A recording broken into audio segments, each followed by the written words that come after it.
I got syrup on my only mid sweatshirt. Fuck with my network, we canceled your net worth. I was trying to do wet work, they got disappointed. Doctor's appointment for some Cosset relief cream ointment.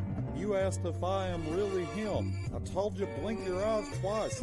Made a bowl of kimchi appear and some fried rice. Only Mids has the fucking greatest producers. I see a bald guy from Las Vegas in your future. Fuck the like button, we don't even need it. Whether you like it or not, it's still Only Mids, bitch, eat it.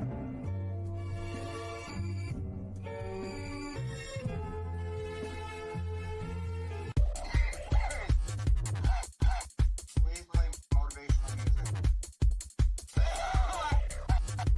Stop. Please play motivational music. Fire. Desert tortoise.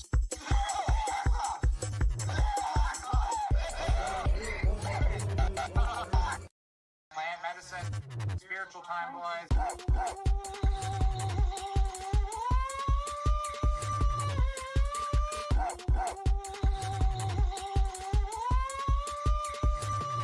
Ready? Only Mid has emerged as a beacon. Only Mid has emerged as a connoisseur's rest. Only Mid has emerged as a beacon. Only Mid has emerged as a connoisseur's rest.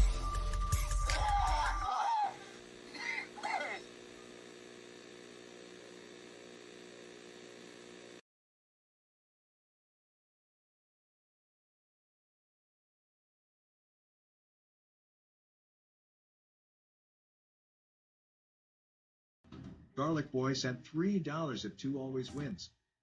Oink, oink. Oink. I already fucking said we're not playing this stupid pig song on the stream. We voted on this. You know what, Make Mine? Ah, you fucking made it. You know what, Make Mine? This is the last time. Fucking piggy song, guess what? Think it's gonna work, Make Mine? Huh? Fuck your piggy song! I'm a pig. Can I get piggies in the chat? Piggies in the chat? I'm the best piggy. Piggy in the chat. Can I get some oink oink oink? Oink oink my cookers. Oink oink oink oink. Let's all get fucked up. I'm the best piggy. Oink oink oink oink. Best piggy in the town. Oink oink oink oink. Piggy piggy. Oink oink oink. Oops. I'm a pig. Oink oink oink oink. I'm the best piggy. Oink oink oink oink. Hey, Make Mine. Great job ruining the stream for everybody. You think we can look, we can type some numbers. Should I put your phone number in here? Play that piggy song one more time. One more time. And I swear to God I'll lose my fucking mind. Lose my mind. I'm trying to count money on my couch. On my couch.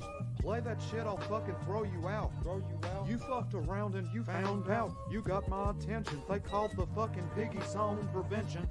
That's me. Bitch, I'll smack you with a brick of Crabtree. Tax free, but if you want some piggies, don't ask me.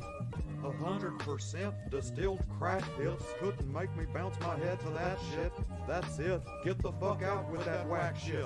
I'm on some vomit, hot lava on the track shit, doing backflips. For real, Tranquil don't come cheap, but he still will, and Only Mids will hit you with the bill. Only piggy that I'm fucking with is Piggy Banks. Fuck a piggy song, your buck biddy went to sticky drinks. Thanks. Trank.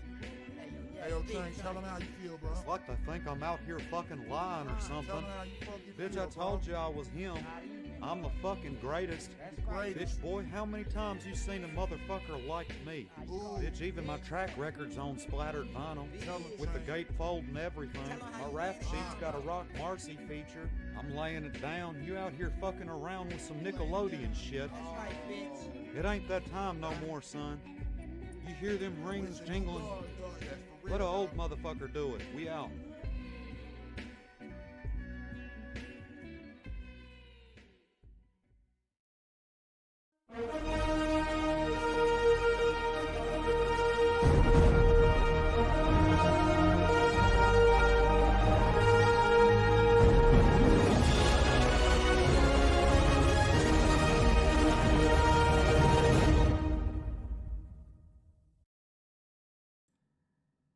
And we are medium level live.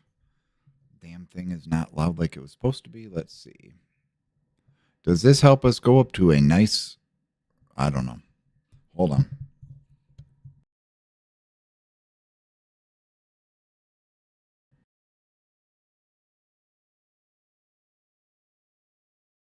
Can you hear me now? Look, I unplug it and it gets all better. Well, boys and ladies, tonight it might be a little excessively long. But tonight we're going to research an acid together.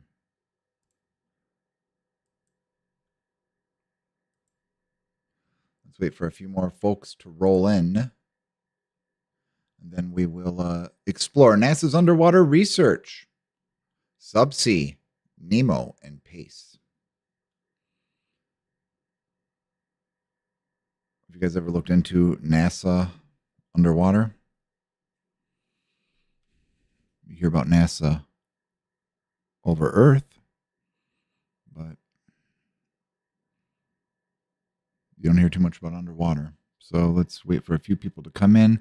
If you guys want to get your dive meetings in before we begin and everybody gets over here, then now would be a good time to get your dive medication out. Make sure that you don't have to go to a hypobaric chamber after the stream.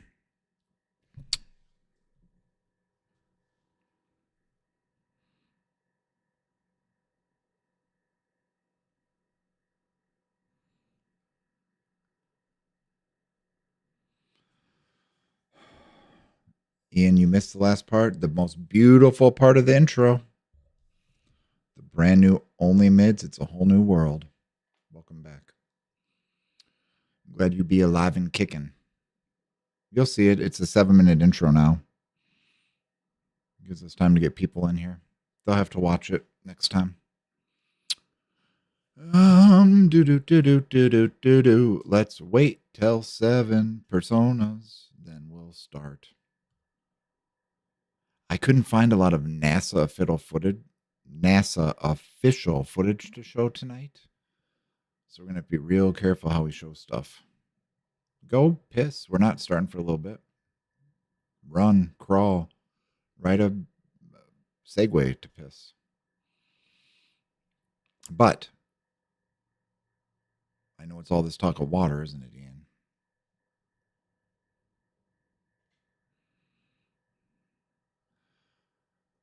Let's you guys ready for a safety meeting?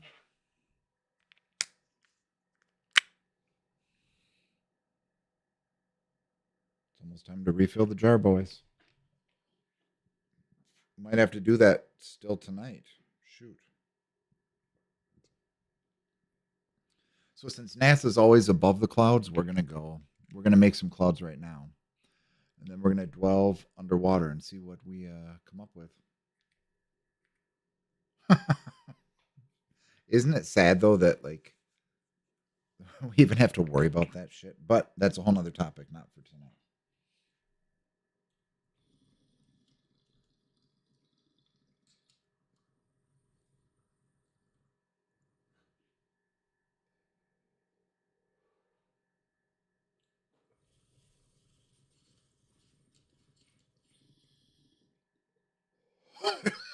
Oh!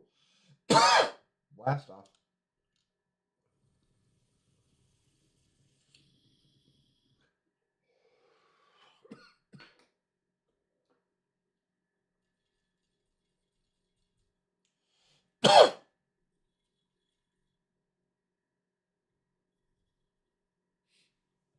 He made a lot of it. I just put it together, put some stuff together between him, Newt Clips,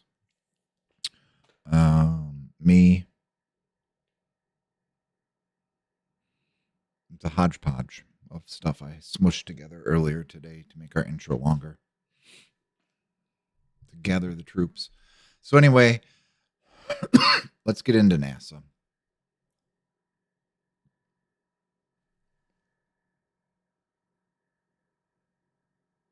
Hold on, I gotta write this to Lim quick.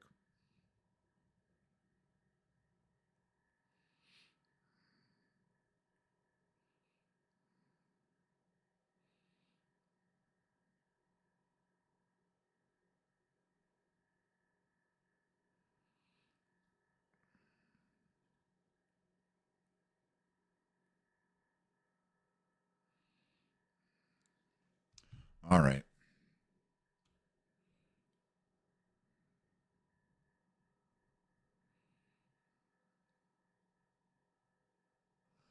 Let's read this. NASA's underwater research includes the subsea program, the NEMO mission, not spelled the same as Finding Nemo, and the PACE satellite. These efforts help NASA understand Earth's oceans and prepare for future space explorations. Why can't they tell us when a tsunami is coming and it kills thousands of people? Weird. Subsea, what is it? The systematic underwater geochemical science and exploration analog program which combines ocean and space exploration. What it does studies hydrothermal vents and volcanic seamounts to learn about life in the deep ocean and other ocean worlds. That's kind of weird. Other ocean worlds? How would they know there's oceans other places? How it's done. Uses remotely operated vehicles, ROVs, to explore the ocean. I hope they don't have a PlayStation remote for that. NEMO.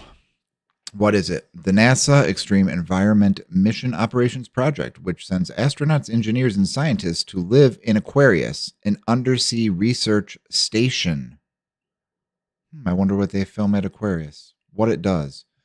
Provides an analog for space exploration by allowing researchers to experience extreme environments. And finally, PACE. The Plankton Aerosol Cloud Ocean Ecosystem Satellite, which studies microscopic life in Earth's oceans. NASA's ocean exploration efforts began in 1978 with the launch of its first oceanographic satellite. Oceanographic satellite. So, let's look up subsea first. See what we can find on it.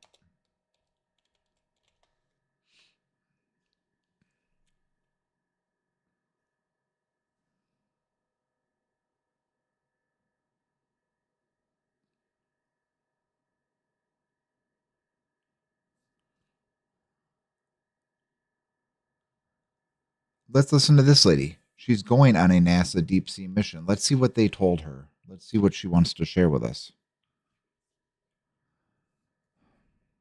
I know, Ian, I've heard. I've never seen it. I've heard. Here we go.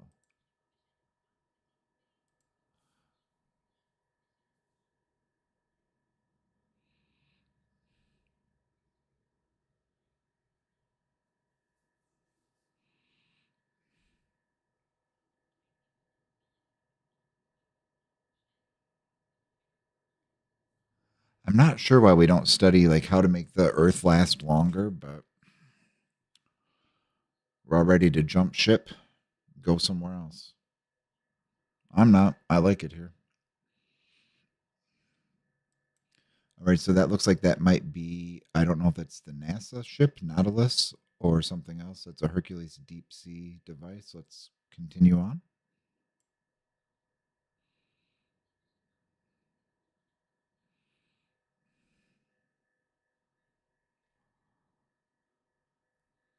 How big is it?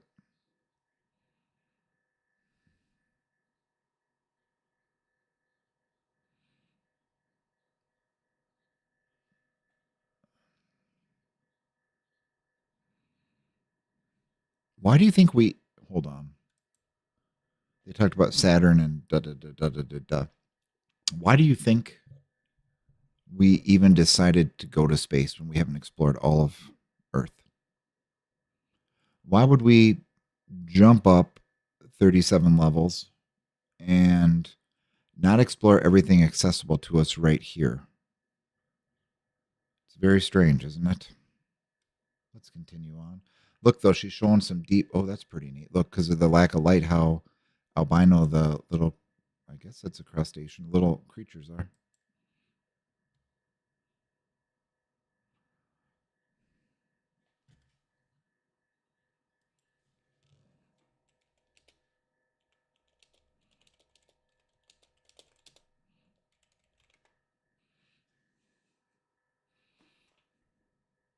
Buenos noches, Snook.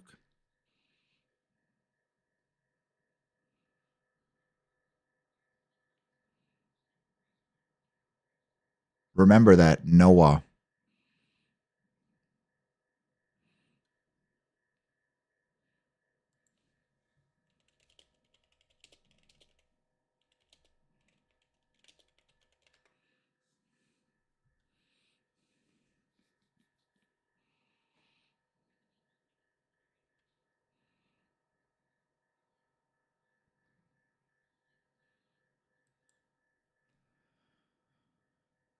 So I'm thinking they did bring all these people aboard to do research, but it's a nice way to cover up. Be like, oh, that's all we do is look at planktons.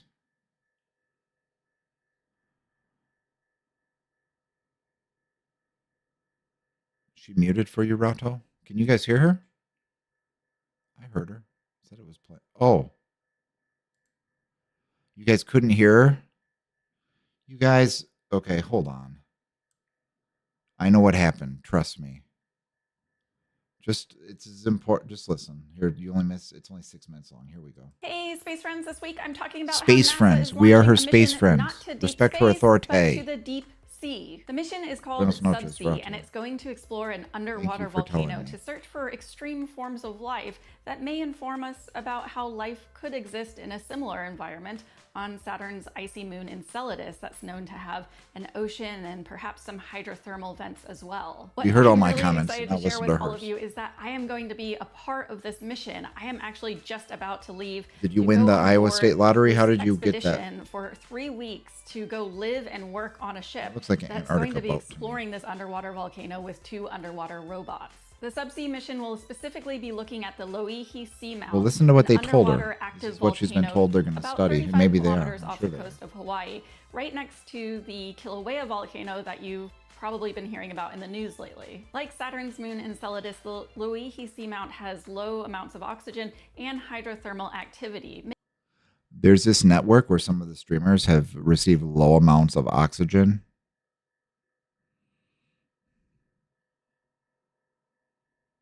Let's continue on. Or they have throughout their, it's evident in their streaming. Making it difficult for many forms of life to live there, but not all. Around Loihi, we're expecting to see perhaps some hardcore shrimp and microbial mats. Microbial mats are slimy structures that are formed by bacteria and perhaps some other single-celled organisms. They kind of clump together, they're slimy, they're gross, but they're also fascinating because they're also some of the very earliest forms of life that we've discovered here on Earth. A fun thing about the subsea mission is that it's actually a partnership between 2 federal agencies, NASA and NOAA. Remember, we got to keep this in mind. NASA and NOAA. We'll see what NOAA's up to. It'd be interesting to see, out of all curiosity, how much money has been given to NOAA progressively more and more. Have they taken it away? Has it stayed the same? I wonder what NOAA's budget is. We might have to look that up. I'm curious how much NOAA gets funded. They are teaming up Let's to see. do ocean exploration and space exploration that really benefit one another. And I just think it's really awesome to have 2 awesome federal agencies teaming up. The whole ship is operated by the Ocean Exploration Trust. the weather a got nice. nonprofit that was Seasons are formed gonna by start to Dr. change. Robert Ballard, the guy who discovered the Titanic, Means we're gonna get that and horrendous also discovered wheeze for like hydrothermal 2 vents in the weeks. first place, which is pretty bad. All right, let me read to you about NOAA's budget.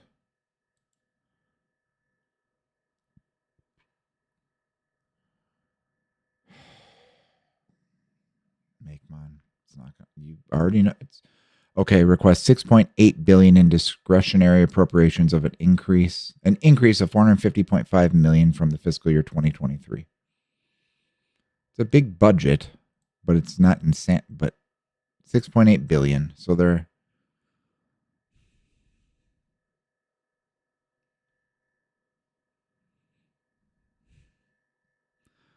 Make mine knows. He knows exactly what he's trying to do, but it's not going to work for a few days. Make mine.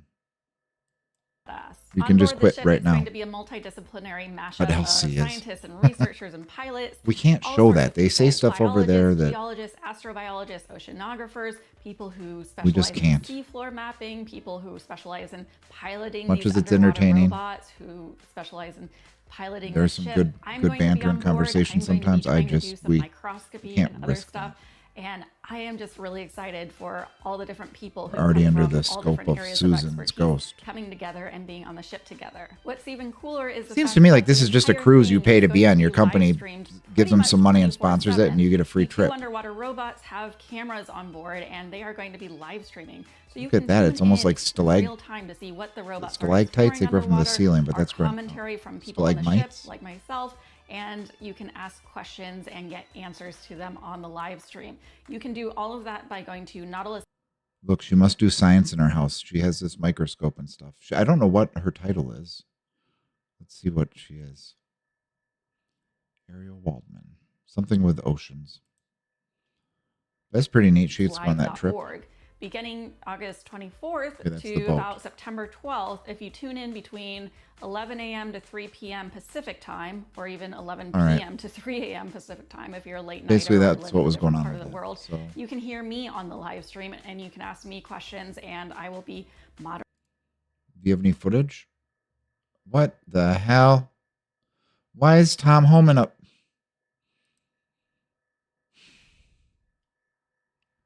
What kind of Russian hackers got into here now? With approximately 185 pounds of gear, I set out on a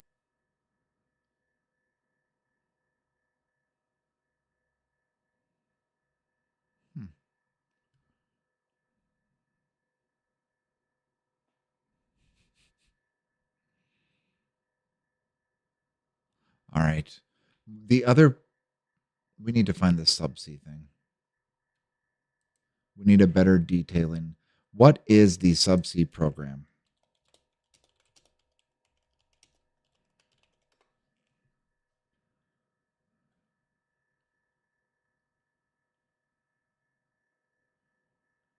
Deepwater Subsea LLC.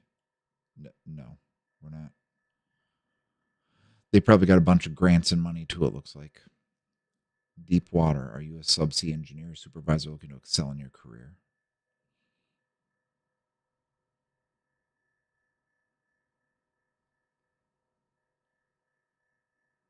Interesting. Look, Ian, there's bubbles in space on here too.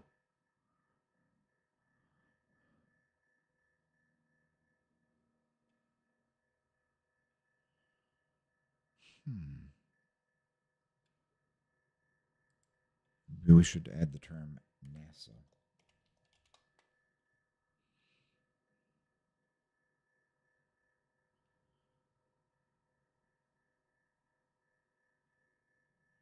How come we type in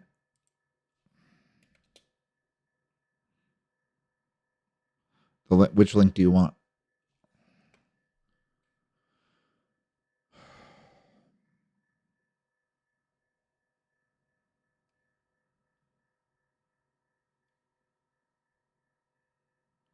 There's not even like a NASA channel that talks about what these programs are.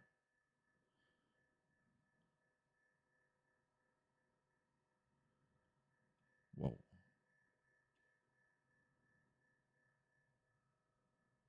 All right, well, that's suspect. The next program is called Nemo.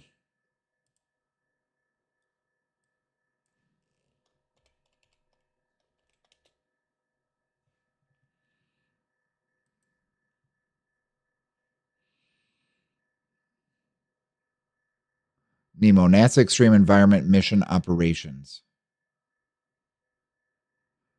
Oh, shit. I'm pretty sure we can watch something from the Library of Congress. This looks pretty interesting. It talks about, well, let's double check. Let's see what it says. A mission that sends groups of astronauts, engineers, and scientists to live and work in Aquarius, Good an morning, undersea and research welcome to station, the second and an of the analog 8 for the space lectures in our exploration. series this year. I think we I could am show Nanette this, right? Gibbs from the library's Science, Technology, and Business Let's listen to this Division. for a minute. Today we'll hear about Unsub you, NASA's Lem. mission to send groups of astronauts, engineers, and scientists It does all kinds of shit. Don't to worry, live don't feel and bad. work in Welcome, Aquarius, buenos noches. an undersea research You don't even have station permission off to the do nothing, coast make of mine. Cuba. You're on like the naughty Crew list. members You're on the list encounter of like what I won't conditions even. and challenges similar No, to what they he might couldn't have done that, experience Lem, on trust me. asteroids, our moon, or on Mars. They are able to simulate living on a spacecraft and can test and develop tools and techniques for future space missions. Dr. Young, who is a research scientist and planetary geologist, is a graduate of McLean High School and Karina. earned a BS in Environmental Geosciences from Notre Dame and an MS and PhD in I don't think we have to Geological stop this. We can just go all the way Sciences through, from right? Arizona It's State a University. Library of Congress She speech. That spoke should be here public. last October on developing tools and training astronauts for Oh, he is, planetary trust me. surface exploration. Please help me welcome Kelsey Young back to the library. Library of Congress, taxpayer dollars, right? Let us show it. Don't be a dick, you two. Okay, hi everyone. Thanks, Annette, and thanks to the library for having me back a second. All right. This is Kelsey Young speaking at the Library of Congress regarding the NASA Extreme Environment Missions Operation, otherwise known as NEMO, where they send groups of astronauts underwater to develop techniques. I wonder if they do like space So I'm jujitsu going to be and talking stuff, about like NEMO today, alien which is self-defense. NASA's I don't underwater know. analog project. But first, I was going to introduce myself, but Nanette pretty much covered that. So I am a field geologist, and I do field geology here on Earth to prepare for when human beings go back beyond low Earth orbit. So I spend a lot of time out in analog environments. I just got back Where else about would she 36 do hours ago from California. This ad if where she I was didn't do doing it on field Earth? work I do with it here on Earth. this instrument. Hold here. on. Was that not a So we're testing suspicious instruments statement? and I do it here on operational Earth. concepts for human beings when they go and conduct science on other planetary surfaces. Maybe So she I'll just talk means to she you a little doesn't bit do it about underwater, solar but system underwater is part exploration of and the role Earth. that the NEMO project in particular will play in it. So here's our solar system. We already Human got our beings first have never clue. ventured beyond our planet and its moon, but we have sent Hold on. orbiters, rovers, and landers out. Good. We have to stop this every so often. Lim, when did we go see Chris Angel? Was that 3 years ago? Remember when they made us move down front and then the water was leaking? And I think it was like 3 years ago. Maybe it was 4. I think 3. 3 or 4 years ago. It was at Planet Hollywood, Rato. It was a decent show, huh? It wasn't bad. Way better than, in my opinion, it was way better than the David Copperfield show. I enjoy traditional magic like Lance Burton. I enjoyed that show quite a bit. Melinda, the First Lady of Magic. That's a stand-up show. Anyway, back to Nemo. Yeah, like 3 or 4 years ago, Rato. Out to the far reaches of the solar system. Most recently, He the New auctioned off Horizons mission a lot of his went props out and even stuff past the end of our recently, solar the system, last and year. just last week, Cassini actually went through Saturn's rings. So there's a lot going on in solar system exploration, but what I want to focus on today is No, his kid had human cancer. exploration He in started a big particular.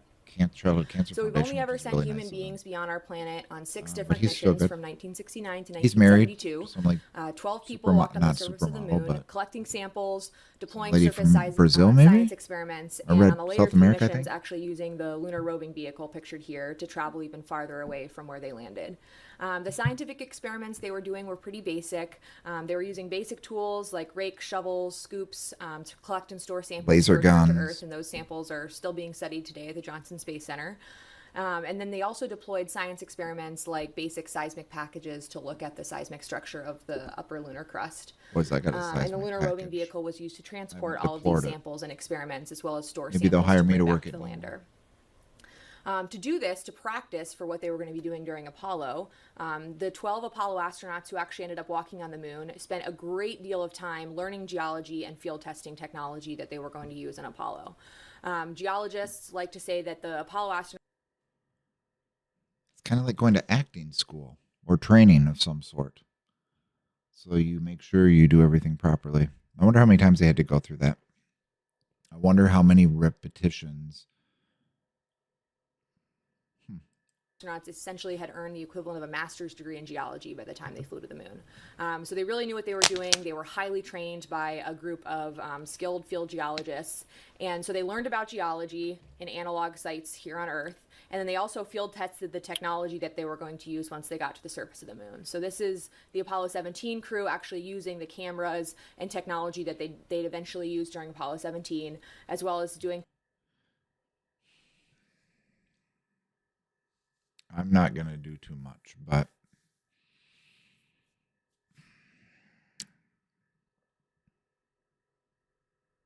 interesting. It looks like you could film a movie out there, and wow. Looks like they might have a big film crew, maybe. Who knows? Things like testing the suits and the lunar roving vehicle in relevant environments to the landing site that they were going to be visiting. So this idea of field testing technology in preparation for exploration has been around a long time, and it was incredibly successful in the Apollo generation. I know.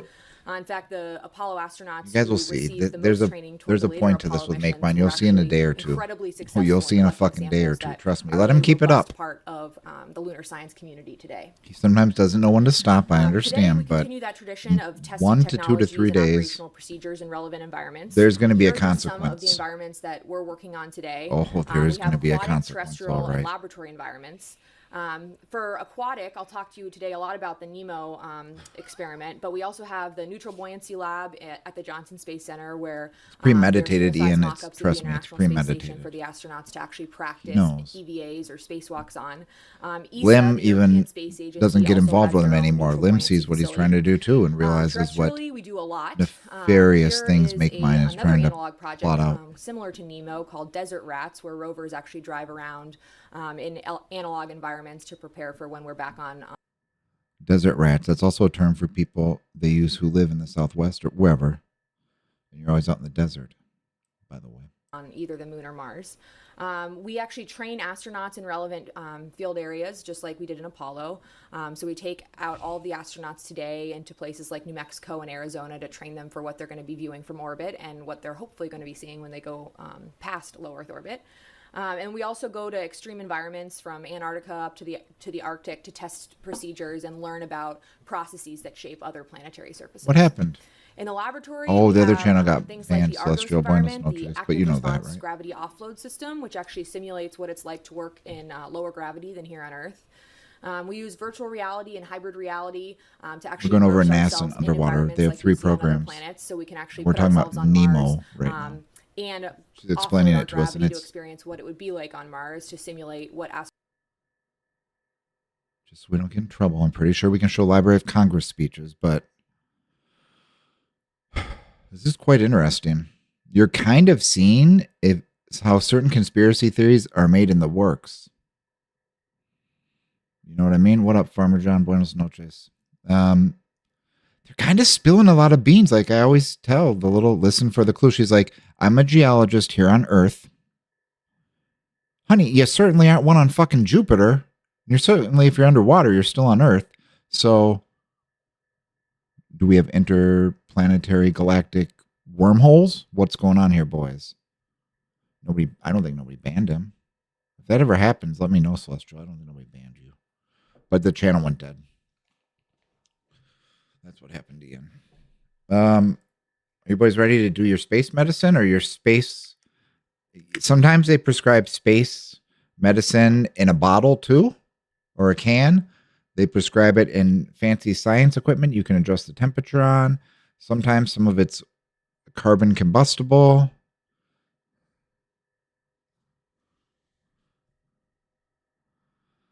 Oh, here we go. Get ready for our first underwater meeting. Then we'll see what else she spills the beans on. Because most people don't. Sometimes people want to drop clues to you. And they do it in the most obvious ways so they don't get in trouble, like as a joke. So even their elders or bosses or whatever you want to call them. Or like, how nobody will believe that. Ah, ha, ha, ha, ha. Everything's hidden in plain sight. Hence, right underneath where you go on the booze cruise in Mexico, there's probably an alien ship down there.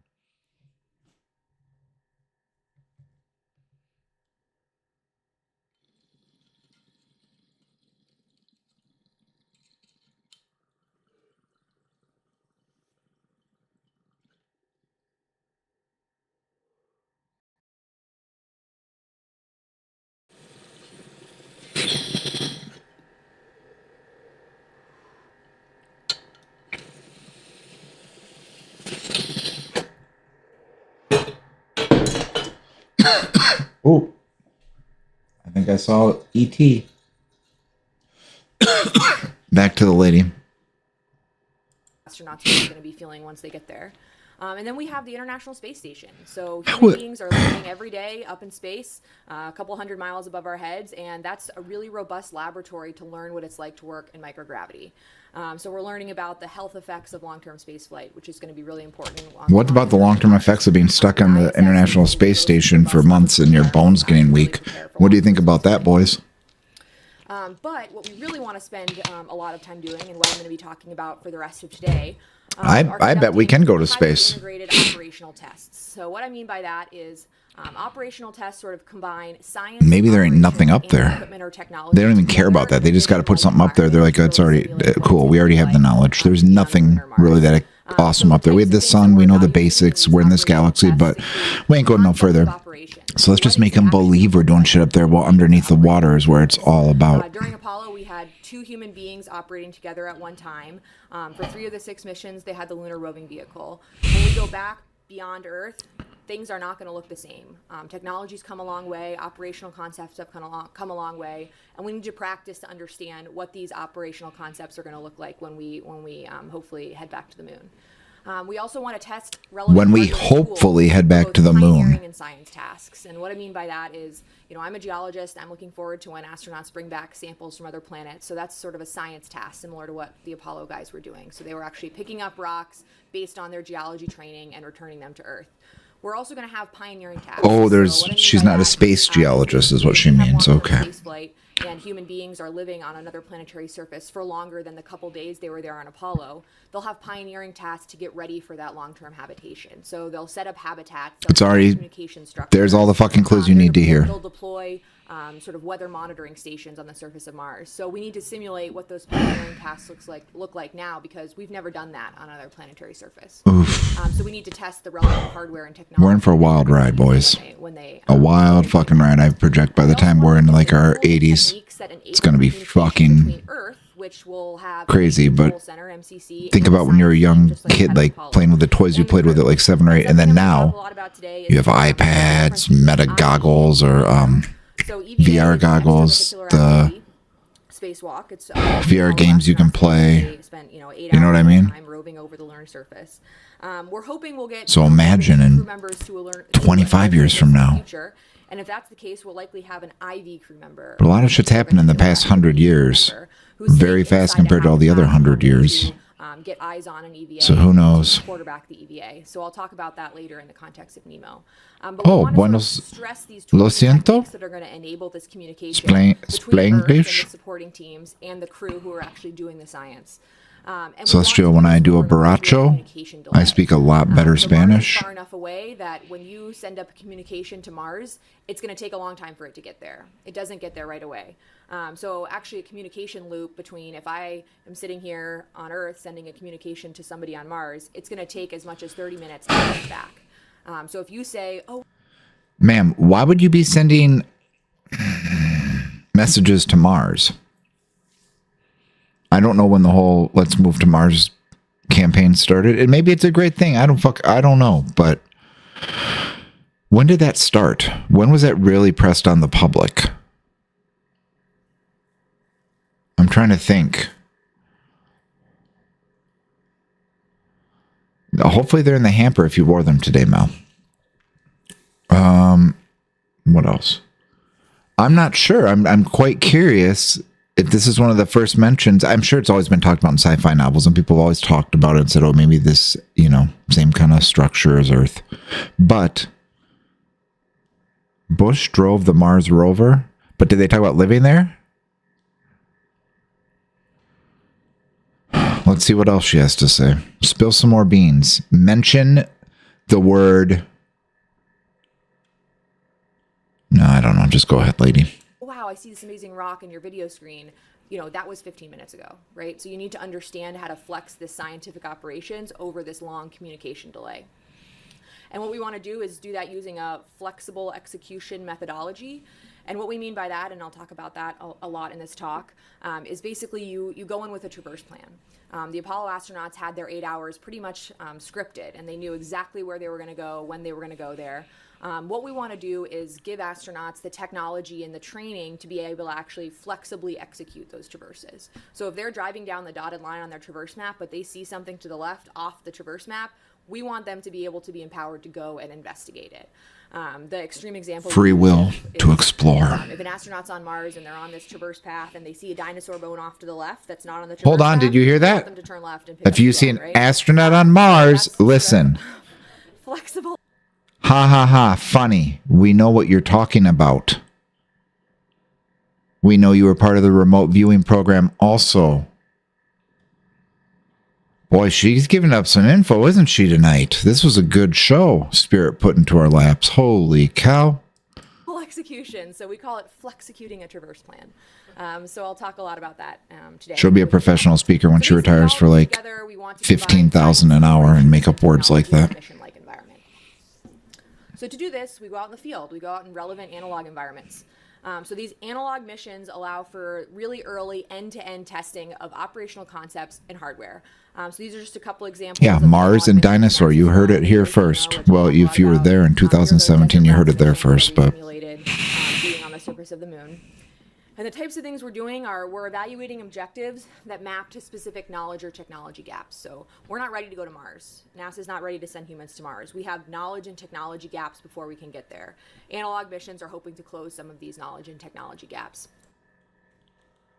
listen, she's planning on going to Mars right there. It's in the works. 2017. It's going to be dinosaurs that are off the traverse path, but they're trying to give the astronauts sovereign nation rights to veer the vehicle wherever they want to go explore. We want to put the crew in a flight-like environment and also the ground team in a flight-like environment. So it's not just the crew that's going to be involved in exploration, it's all of us here on Earth, and we need to be trained for that. These types of operational tests, they drive out results that aren't found when you're just testing one tool or one technique at a time. He's the one who will go. In a robust, stressing environment that's going to stress the entire What if NASA gets there before him? Oh, there'd be like a little space war. Now on ISS. I'll talk to you about this, but last year we were deploying experiments on ISS that a couple months later deploying experiments in NEMO that a couple months later were deployed on ISS. So the types of testing we're doing in these analog missions have current relevance to ISS as well as to NASA's future exploration goals. So bit of an eye chart, but this is just to show you the types of things that we're doing to prepare for hopefully sending humans to Mars and the types of experience that teams working here on Earth have. So Apollo is a big part of our experience. You know, we learned a lot from the Apollo missions. There are still people that I work with today that were around in the Apollo age, but that's not gonna continue forever. These people are retiring. Now you so can, we need to learn all we can now all the secrets will be dead. Did this the only time we've ever sent human beings to another surface. We have Mars robotic missions. So we have 2 functioning rovers on the surface of Mars right now. Why don't you have functioning robots all over the moon, which is way closer? Constant supervision and sending up new traverse plans every day. There are Mars rover planners working every day to develop. I get why, but ops plans for the 2 rovers. strange. We're not back to Mars. I mean, moon. Communication delay. So right now we're learning. Why wouldn't you want to go there? Under a communication delay, and For God's sake, we study stupider shit every single day with federal money. Way dumb shit. The Desert Rats rover missions, which similar to NEMO, but above Why don't we water. go to the moon, honey? We have a Tell number us. of science field campaigns and other relevant environments that are considerably smaller in scale than NEMO. I just got back from one of them a couple days ago. So all of these things together are really, we're hoping, gonna together prepare us for hopefully putting boots on the ground on Mars. But lack of I'm brisket. going to talk about the NEMO analog project. Who knows what's on the moon? NEMO stands I think for there's the a lot of NASA stuff under the moon's Environment surface. Mission Operations Test. And then what It's about the been dark run side? on That's the true. Aquarius Somebody might habitat already in the be early up there. 2000s. Really, And Nuke? it's run through the Aquarius Reef Base facility that's run by Florida International University. So I'll talk to you a little bit about the Aquarius Reef Base facility and then sort of jump into the recent NEMO missions and sort of what we're learning today and what we'll deploy in NEMO 22 in a couple of months. So this is the shore facility that we use for the NEMO tests. It's located in Isla Morada, Florida, in the Florida Keys. I heard that so sort of all the operations there's something centers in called, this building. I know what it is, but There's a it's in the launch desk, vitamins which I'll show you and a picture nail of in a stuff. And second, where whenever the cruise biotin is saturated is something in the that habitat, is highly there's sought somebody after sitting in the by launch other desk planets. 24/7 to monitor the health of the habitat and the health of the crew. There's a mission control center where the NASA team sets up to sort of pretend like we're in the mission control center in Houston. And there's a number of dive lockers for the support staff that support the crew in saturation. So here's sort of a map of the Florida Keys. Like I said, the Mission Control Center in the building on the previous slide is run by FIU, Florida International University, and it's about an hour and a half south of Miami. Is that a good place, Ian? Florida International University?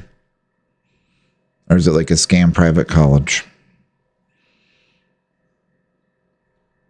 I'm going to look this up. Moon landing 2024.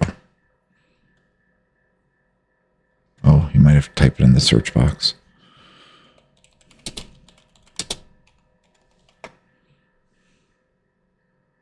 Moon landing. U.S. clinches first touchdown in 50 years. A spacecraft built and flown by Texas-based company Intuitive Machines landed near the moon's south pole on Thursday. The first U.S. That's pretty neat. It's true. There's much more efficient ways you can learn this information. And a lot of it you can learn free. Right? What happened? Why did our shit get popped off? What? Oh. I mean, if I had to have neurosurgery, I wouldn't want somebody who learned it on YouTube. And they're sort of cultivated in the CRF facility in the Keys. This is actually Ken Niedermeyer. Yeah, like HVAC school and like, I think though he's talking about like liberal arts universities and colleges probably. They are sort of training the crew in the onshore facility on how to actually physically construct the trees, because in Nemo 21, the crews actually took these cards that the coral scientists prepared and mounted them on the coral trees themselves underwater, where they've been since last August. So once the cards were constructed and the crew was trained, we had to physically transport them to the site. So took them out on a boat and put them here in these sort of milk crates here. And the crew actually took them to the 2 sites designated in the Carpenter Basin. And probably there's no like megalodones or nothing where they are. And each tree has 100 coral cards on it. So we really do have a lot of coral. Do you think they teach them like, coral species? They probably teach them some stuff how to get rid of aggressive sea life. How they're doing. Think they gave him one of those bang sticks with a shotgun shell in the end? Process of the crew last year actually setting up the nurseries. And one of the cool fun facts from last year that we actually on purpose did not tell the crew until the day of this relevant EVA, but they built the deepest coral nursery in the world. I want to learn how to make really nice Cuban gold link chains, 14 millimeter ones, but I don't know where I'm going to learn to do that. Shallow nurseries and the deep nurseries to compare which species grow the best at which depths and in which. Oh, the chat's not on the screen. People are probably like, who's he talking to? We wanted to conduct science and operations on the nursery. So here's in our science team mission control. This is the science team here and our little trailer outside in the parking lot of the onshore facility.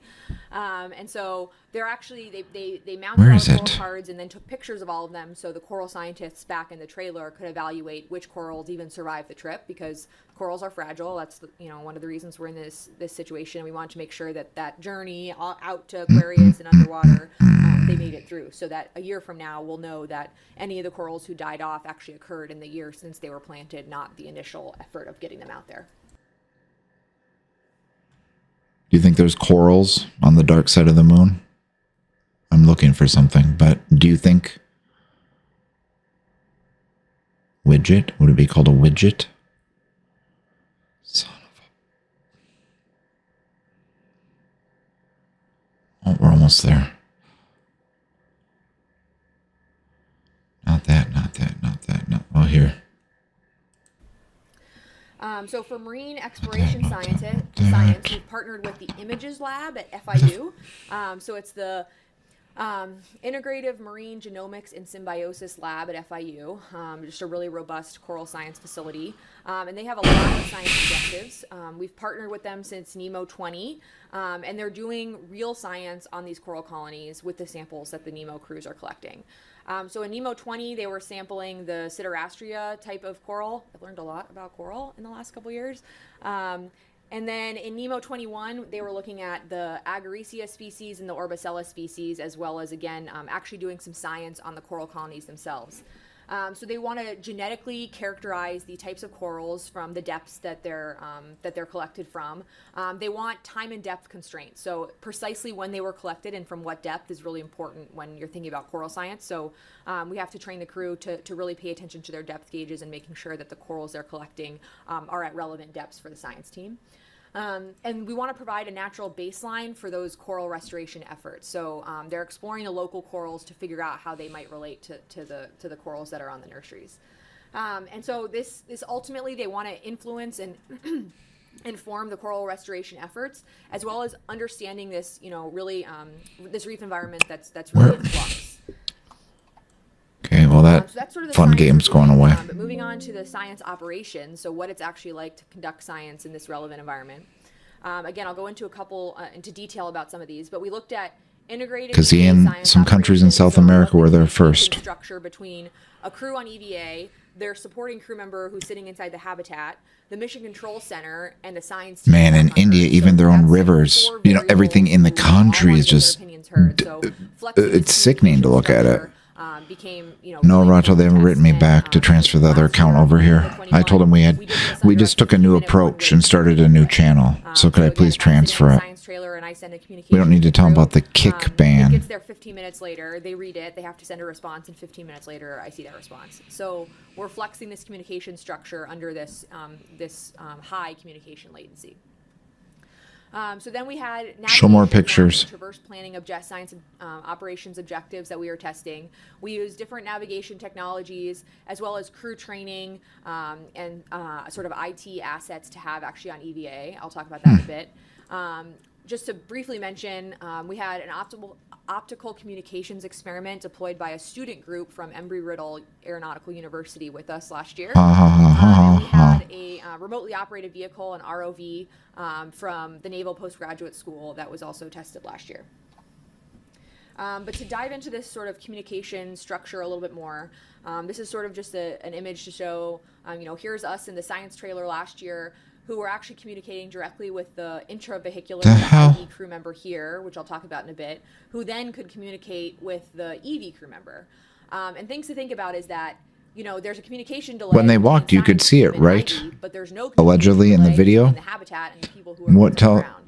I'll look it up. Hold on. What is Moondust composed of?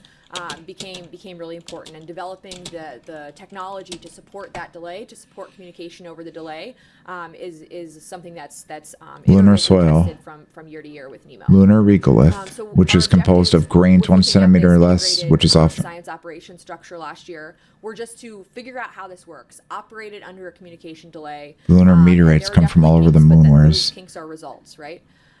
So we want to determine what functions and capabilities are needed by every part of that communications loop to Let's enable them see. to do their job. For example, this IV person, one of the things we found was they are very busy. They are extremely busy. They have mission control and science teams saying Silicone, "Go find iron, that coral, that was great." manganese, Mission control saying, "Okay, iron, yay, 1 hour manganese, left, you gotta hurry up." magnesium, And then you have magnesium the number, crew streaming back all this calcium, data to them calcium as they're trying to aluminum, keep control on the titanium, edge. chromium, So giving them the sodium, technology that they potassium, need to manage all of those phosphorus. different variables is one of the main takeaways from NEMO. And then one of the other things that I mentioned earlier. Do you think it was a bunch of meteors that hit and destroyed everything on the moon? It sounds sort of straightforward, flexible execution. Where did it come from? Something that NASA's really done before. We operate under scripted timelines, and being able to go to NASA and say, There's not one government agency that operates under stringent time guidelines, ma'am. Whole new language.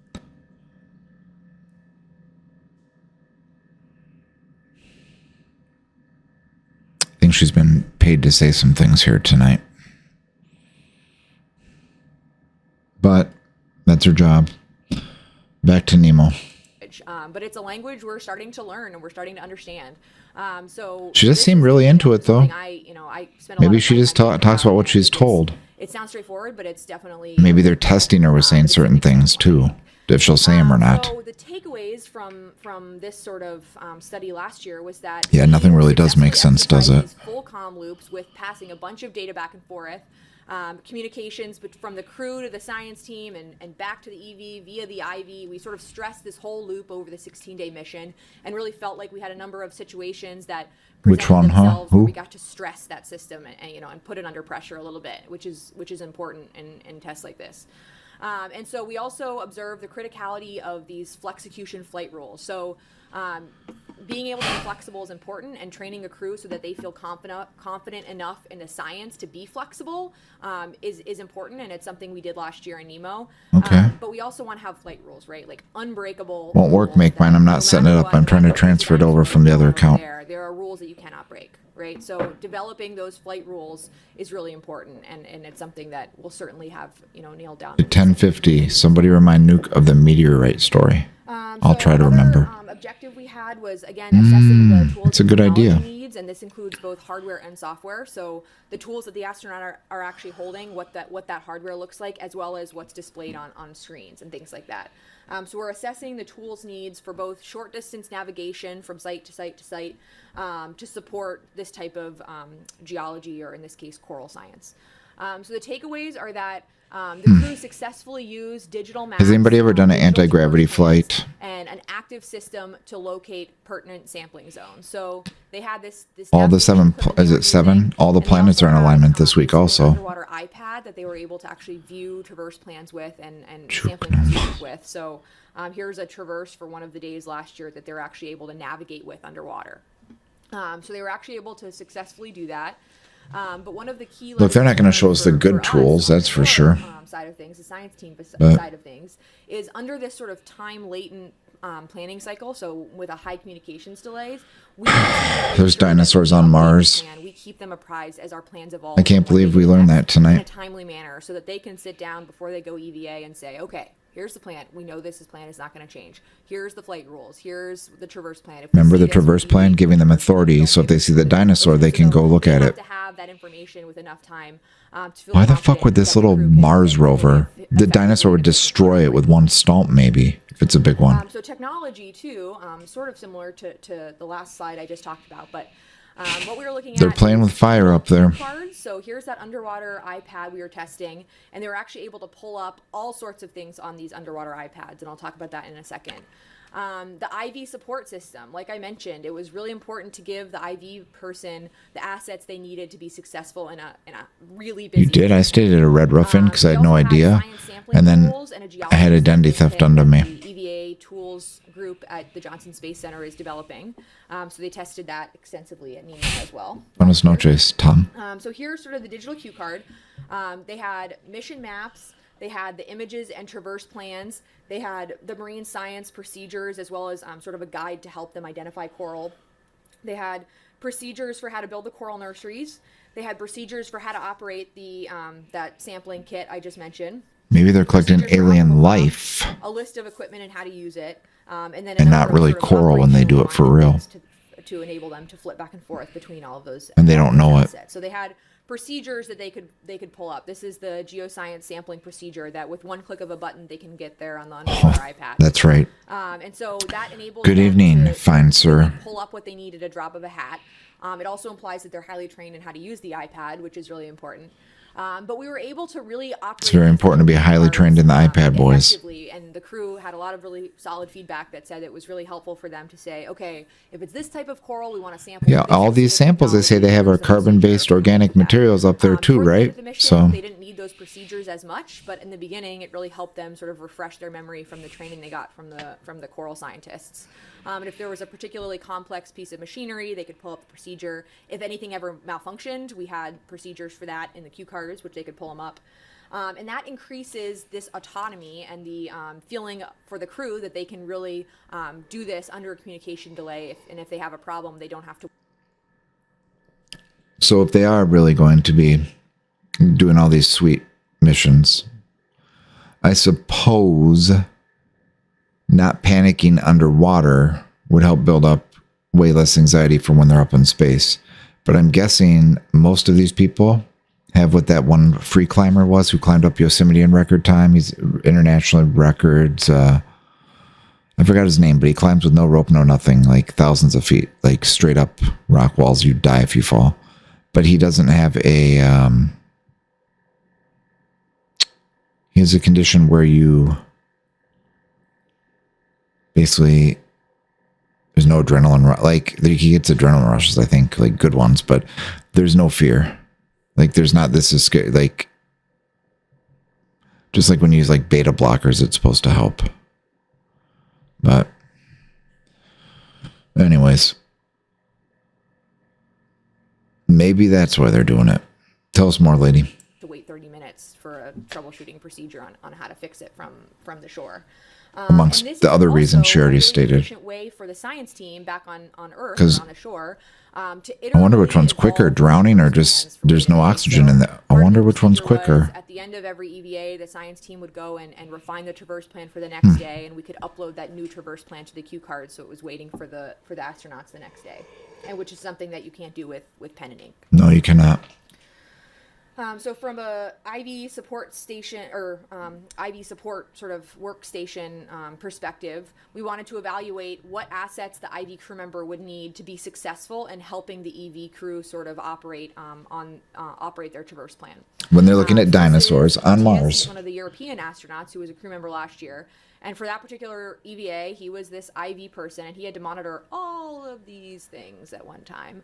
The EVAs are about 4 hours long, so he's sitting at that desk for 4 hours helping the EV crew to operate the plan and get the data from the science team as it evolves.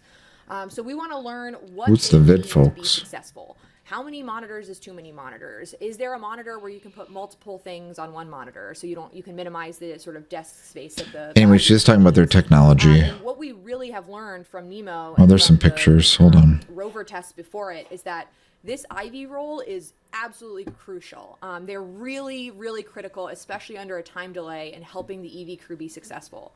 And the reason for that is that. All right. Oh, that's where you're going. I've sent a Oh message my to the crew God. and it doesn't Celestial, get I'm so completed. I just What if they're involved in something? I was really reading the detailed, frickin' with that they're doing on the closed surface caption, reading that, and it totally went over my head. Have a good night, buddy. Thank you for stopping by. We appreciate it. Relevant 15 minutes ago. If you guys want to like the videos from now on, we're gonna keep them up. So Can receive that communication, and when usually, when there's a down minute, they can pass it on to the EV crew. Is really important, especially when we're doing reef yeah, it's like LARPing to go to space, Farmer John. Oh, we want that coral. We want that coral. Pick that But you also go out in the desert and make movies in all your space costumes too. I saw it. They showed pictures. And the way we do that is through And there's assets dinosaurs on that are displayed Mars. computers. So this is actually the mission log that the IV crew member sees. So this is a communication I wrote last year to Matthias. I should like the video too. And what it says is basically, we saw this view in one of the EV. It's too bad the manager can't like the video at the same time. She's not around, huh? We screenshotted it, drew a box bad the around manager it, and can't like said, the "Tell video them at the to go same back time. to She's where you not put around, this huh?" number down and pick up that coral, sample that coral. And we can do that through the IV person. So when Matthias sees that come on his screen, he says, okay, go back to where you put down this tag number and then go up an inch and sample there, right? Which is just not possible if you're sending that communication directly to the EV crew member. Where did you see it So at? we need to explore The these assets to Smithsonian? figure out exactly what Space the and Air best Museum? person to have. And then we have the geology sampling system. Just a couple of Look at that. photos to show Now you the imagine types of some samples that they could great pick up. white swimming up right Able behind to you. pick up loosely adhered particles on the floor, chip samples, as well as to take core samples. So last year we were really able to utilize this system. It worked really well for taking and storing samples, which is relevant for doing that and curating and storing samples for return to Earth in a Mars or Moon environment. We also, just briefly, I'll skim through these, we had IV activities. So we had a crew of 4 last year. Typically during the day, 2 people would be on an EVA, 1 person would be supporting them from the IV position, which left the 4th crew member to do things like all of these really exciting IV activities. So we had a Really number of exciting? things, which I won't dwell on, but just to highlight Maybe. a couple. This was the timeline tool. What are they that making? NASA Ames deployed for the mission, where the crew could keep track of their own timeline, and you could What are they actually growing see procedures underseas? from here. So they're testing this playbook timeline tool, and they're doing it again this year for NEMO. Johns Hopkins ran sort of a sensory motor study. Really exciting, and I'll have a slide on it in a bit, is the mini DNA sequencer. mRNA? So they're actually sequencing DNA underwater, and 2 months later, Kate Rubins sequenced DNA for the first time in space on ISS. So that was just really exciting to be a part of last year. There might be And underground this is, like, breeding the kind of places, science that is happening, breeding on bases ISS, today. for labor for the We also government. used the HoloLens, so sort of augmented reality, to figure out for crew where they should store and get. I went to NASA as a kid and I got the in a space volume that's small, ice cream, freeze-dried ice cream, astronaut ice cream. That's what it was called. And sometimes you forget where you put something. But HoloLens can actually enable you to say, okay, 10 days ago. This kid I where went did to school with, he actually went to the actually space click on camp. and find it with augmented reality in the habitat. Remember that movie Space Camp? We are also testing miniaturized exercise devices. So One thing we're finding with Oh, that looks like the one on Temu now. It's about 8 years old. For astronauts to stay fit and stay in shape. And so we had an exercise team from the Johnson Space Center with us. We had a number of European Space Agency evaluations, and we had things like the EVA swab tool, which looks at forward contamination by astronauts in a spacesuit to make sure we're not contaminating our working space. Because that's probably not what they're really doing, Here's Ian. just a highlight on the DNA. Oh, well, sequencing. here, she'll tell you. All the crew members were able to get through it last year. Reed was very excited. It's exciting. So we had members of the mini ion DNA sequencing team down in Florida with us last year. Here's Kate after she successfully sequenced DNA in space. She successfully sequenced DNA in space for the first time. She was actually a molecular biologist by training, so this is really a cool thing for her to be able to actually get to do. So this was just a real highlight of last year, and working out the procedures and how to use it operationally in a flight-like environment during NEMO actually prepares, there's Matthias using it in NEMO, prepared Kate to be able to do it. She might have even if she shared like a straw with somebody. That's So, true. That was NEMO 21. Briefly, I'll skim through, what time is it? How much time? 12:15. Okay. So NEMO 22 is coming up this summer. So I'll just briefly highlight some of the things we're going to be doing that I think this is 2017. Why is it called that? Is that the 22nd mission? One is we're going to take cores with a new breakaway Corbett technology that was developed by Honeybee Robotics, which builds a lot of the drills for the Mars rovers. So they're drilling experts, and so we're playing with this new breakaway Corbett technology and deploying it in, again, a mission flight-like environment. Make mine. We don't watch that kind of stuff over here. Geology sampling There's something wrong with you tonight. a new core technology, and it's got a lot of curation implications for future sample storage on Mars. Briefly, again, I know this is sort of hard to see, but we're playing with tool transport on EVA. So there's a lot of tools to sample corals and also rocks on Mars. So managing all these tools in an environment where if you drop something, it'll float away is a I'll look it up. issue. So what we were finding last year is there were some frustrations with managing, for example, to sample corals, you can chip them away or drill them away, and then you have to put them in these small syringes. And you would imagine you're doing something with both your hands. Where are you going to put the syringe? You can't just put it down because it'll float away. So managing all these tiny little tools becomes a non-trivial problem. You probably should have made a big contract and made a tool belt for the people while they're doing that. And it can have all the stuff that snaps in, then it won't go away. You could give me $10 million contract. I'll create a tool belt for you. System that's stored in this cart that the crew has to pull around with them while they're on EVA and store all of these sampling technologies. One thing I'm really excited about is I look at instruments for astronauts to use on Mars, so something that they'd hold in their hand to actually analyze the rocks real time. We have analogs for those. All right, let's take a so we have sort of two short astronaut ice cream break. Maybe you can just have an ice Rato. You should get that magic fudge shell stuff out. You should have that kind of ice cream. I wish I had so bad. And I had some seed oils today, boys. I ran to Sam's to get waters. I had a pizza and a hot dog. But Make Mine has convinced me that to try sauerkraut on the hot dogs, because there is nutritional benefits to that. And your gut and I guess, I don't know. Allegedly. But it didn't taste like it. It tastes like nothing. And they have the big packets. So anyway, that and a lot of yellow mustard. I had the oils. I felt really bad about it. I just had to confess I'm sorry. Yeah, Farmer John, I've never had it before. I grew up kind of meat and potatoes, kind of plain, and I didn't try a lot of things till when I was living in Vegas. I tried a lot more. And then now I'll try not anything, but anyway, it's time for our space meeting quickly. If you have any space products you need to ingest through your mouth, preferably would be the best space products for long-term health. Do it now.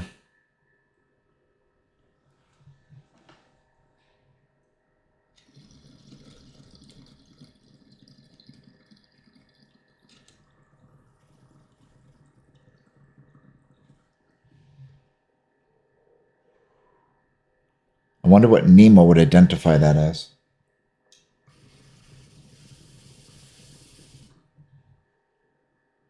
We have moon dust floating around.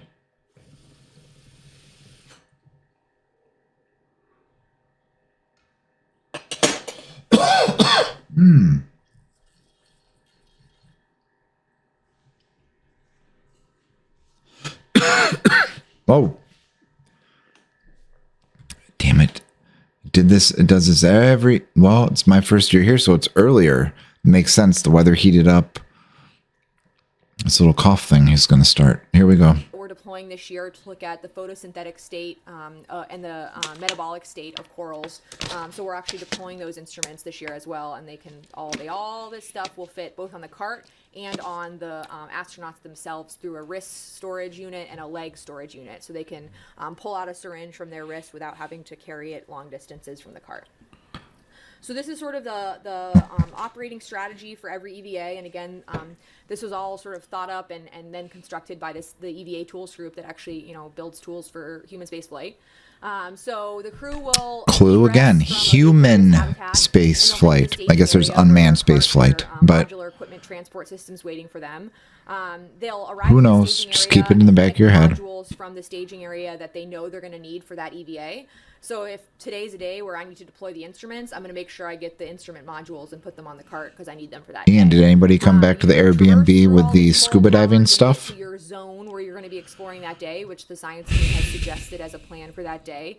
And here, potentially in Zone A, is 3 sites of interest where we think, the science team thinks, they might be able to find interesting coral colonies.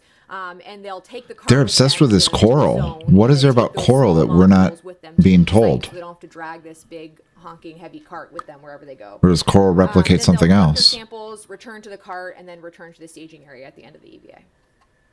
So here's just. Did you know, because of you guys, when I drove back to move here, I checked under the beds. I never check under the bed. It's a good idea. Probably always clear your hotel room, but this pre-sampling module. So if you have a crew member who gets to a zone that they've never been to before, they take these little tags, which are about this big, and they'll walk around the zone. And actually put down a tag every time they think there might be a coral of interest, and then they can come back later and pick the most compelling samples from those couple that they've temporary tagged. So we have the small tool module for the little dexterous tools that you need to actually put the coral in the syringes. And then you have this actual modules themselves and where they're stored. So these are some of the types of modules that I'm talking about that go in this. Rato, paint your roof blue. For the IV support system this year, we're evaluating a couple. And then on Google Earth, that will be running in the you shouldn't show us where you live, but for your own personal viewing pleasure, we're also how great would that be? I mean, this is ridiculous. No, it'd draw attention. Somebody's seen on Google Earth and to have to pay attention to what the ground control don't do is it. telling them and what the EV crew is telling them. So we're trying to minimize the number of computers Make mine, paint your roof that blue. are required for this IV person to handle. But what we're finding is that all of this software is vital to both mission safety and the scientific success of a mission. So we're playing with the types of software that the IV person needs to be running. What happened to the Chet? Perspective. We're retrieving the coral cards from both of the nurseries. We call them the Mercury and Atlas nurseries. I need some setting up. It's all jacked all up. the cards, transport the cards, and document any that may have died off, and Hide delay. The science team deems it's necessary. They'll take them back, do the documentation and the potential sampling, and then they'll return the coral cards back to the nursery and reconfigure the cards in sort of this way. So what it's been done before is that each arm of the coral nursery has the cards hanging down off of them. What did I do now? Foundation found that they actually want to flip them up and mount them in a more stable configuration.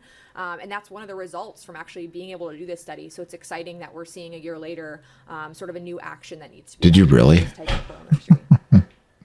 For re-follow-up, we're going to follow up on Nemo 20 and Nemo 21 to create this robust 3-year temporal assessment of how the corals do over a 3-year period. There have actually been disease that's developed throughout the Keys, and one of the examples of that disease development is unfortunately around Aquarius. So, but it's exciting that we get a chance to potentially help figure out what's going on with this disease development around the Keys, and one of the areas that they're going to do that. How much is Cuck coin? And then they're just going to explore new coral colonies that they've already sort of sampled from previous years and tagged in previous years, and resample and look at how they've developed over time. and then explore and expand into new sites. So we haven't covered this entire Carpenter Basin. A couple people from the Adam 22 and somebody I think on the show got paid and they promoted it and had something to do with it and it. Another rug pull. You can watch CoffeeZilla. He has a video on it from last week. To the colonies that are deployed in the nurseries. Ice Poseidon did a big one before, like 5 years ago, maybe. The last couple slides, they're hard to read, so I can read them. These are our science operations objectives, and they're split into 14. We allegedly have only MIDS coin, but I can't. So for tools, we want to understand how this modular transport system Let's relates see. to science-driven EVAs. Does it help? Does it hurt? How operationally does the crew use it? How is the core sampling tool going to be incorporated? I forgot the name of the website. Is it going to take longer than the alternate methods of? And I haven't bought the Solera coin to transfer to do it. Deploying handheld instruments, like I said, into science-driven. I'm ready to pump. Oh yeah, boys. Technologies. What's where do you the role log of in? Informatics, so those digital cue cards. What's the role that they play in science-driven EVAs? What happens if you have a camera mounted for situational awareness? So if I'm working at this computer as an outcrop and there's a camera over here, how useful is that camera for situational awareness for the IV crew member and the mission support team on Earth? And again, the role of the IV workstation, because that's not something we've done before. At least Jackie, the baby Akita, has a coin. Flexecution, operational flexibility is really important, so we're going to continue to play with that. And what tools and technologies do you need to develop to support this flexible execution? Hold on.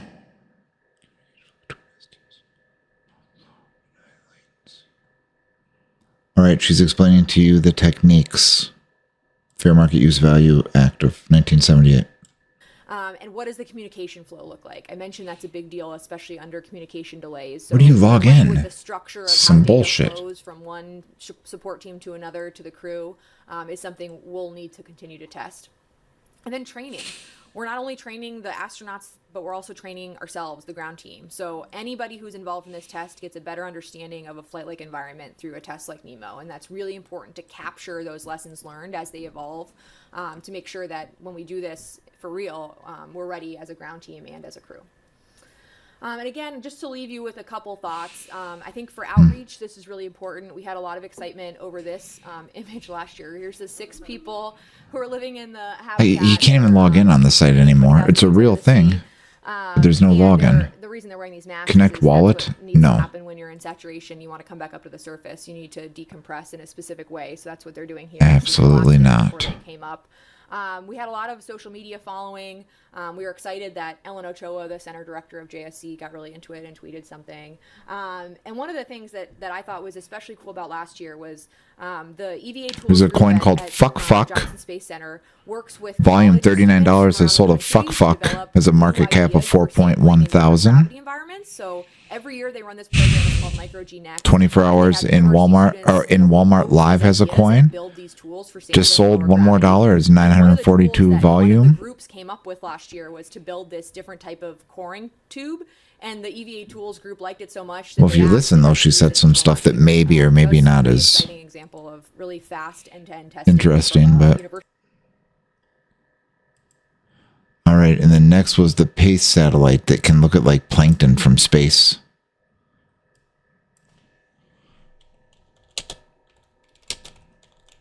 I think.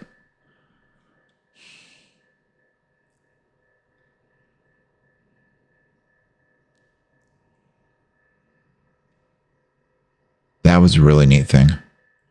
But we can definitely not watch Red Bull. PACE makes the invisible visible. NASA Goddard. Is that a real thing? Hold on. In 1958, Goddard Space Flight Center? That sounds like an official government center, doesn't it? within the atmosphere of the sun. But it is so challenging. It probably it's isn't. really difficult to realize. It says NASA. We're just going to pause it frequently. Here's PACE makes the invisible visible. New data from the sea and sky. It's a mission that's exciting. Sir, don't because skip space ahead, makes please. the invisible visible. Decades in the making and launched mere months ago, the Plankton Aerosol Cloud and Ocean Ecosystem, or PACE, is giving us a first glimpse at promising new data from the sea and sky. Oh, wow. It's a mission that's exciting because PACE makes the invisible visible. It's flying hundreds of miles above Earth. You're not even seeing this, are you? Why is it not showing us? Motherfucker. Hold on, we'll get right over to it. Why didn't it switch with me?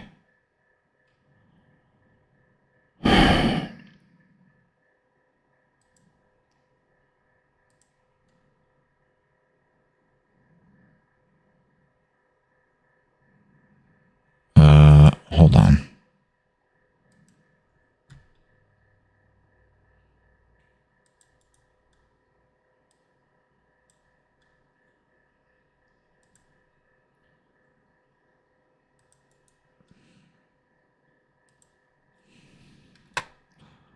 Lo siento. I'm sorry, Tom. The Plankton Aerosol Cloud and Ocean Ecosystem, or PACE, is giving us a first glimpse at promising new data from the sea and sky.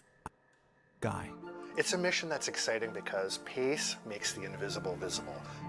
It's flying hundreds of Like miles Spirit. above Earth, and yet it's designed to see microscopic PACE is seeing the ocean like no other mission has. Holy fuck. While previous ocean color satellites could only detect a handful of...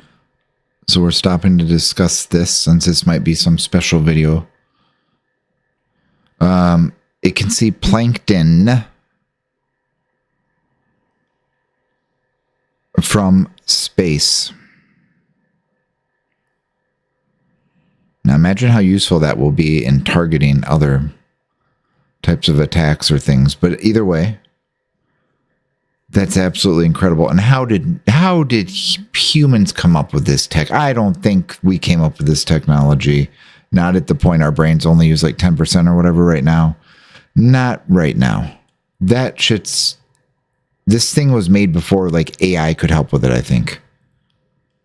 So just watch and be amazed. Wavelengths, PACE is detecting more than 200 wavelengths.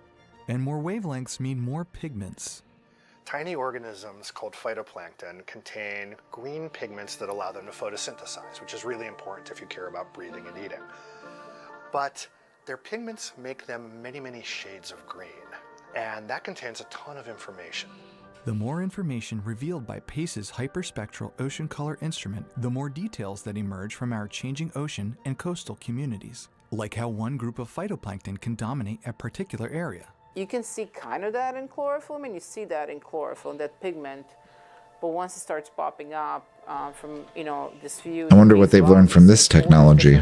Can you plan for natural disasters, or tiny features that are maybe does a not that plankton turn a certain important color into physically, but stress? they're important enough to make one type of phytoplankton win, one type of phytoplankton be dominant versus the other. And you care about this because not every community is the same. Some are beneficial. They provide food and oxygen.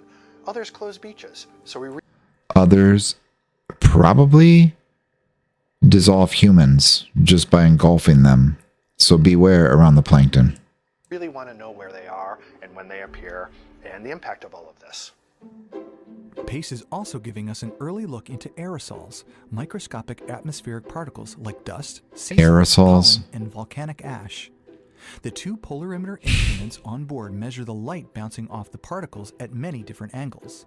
This scene represents observations at a number of different geometries as the spacecraft flies over. So it's about 5 minutes of time elapses between the first observation at one angle and It's probably what those weather balloons were doing, but they weren't from here. direction. Moving through the different angles reveals the sun glint reflecting off the ocean's surface. Analyzing the geometry of that sun glint gives us more details about that environment. If you want to observe the ocean itself, inside the ocean body, you can't do it when you see the sun glint reflecting off like that. So You cannot do it when you see the sun glint reflecting off like that. So having lots of different viewing angles allows you to see geometries in a much easier manner. having lots of different viewing angles allows you to see geometries where you can see what's happening in the body of the ocean as well. That's only the surface. Mhm. We really understand why, where the color comes from, what is really inside in the atmosphere, and what is inside the water, right? Bubblegum. There's a deep meaning of those stuff. And so in order to really understand them, we need more information. And I cannot wait to be on the far end of launch with data flowing and data Who got quality banned? looking great, just absorbing what the community comes out with, because I think I didn't we're even all see that. really surprised and really, really pleased. All right, so that thing's absolutely insane. Subsea was the one thing I didn't think we found. We found Nemo. Yeah, Subsea. Videos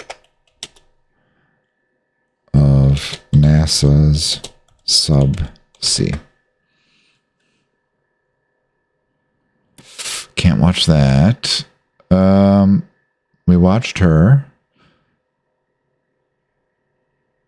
Subsea is a mission. Okay, NASA Subsea is a mission going. That was the big group of people going. She talked about going, what they were going to do, and they were going to. Yeah. All right.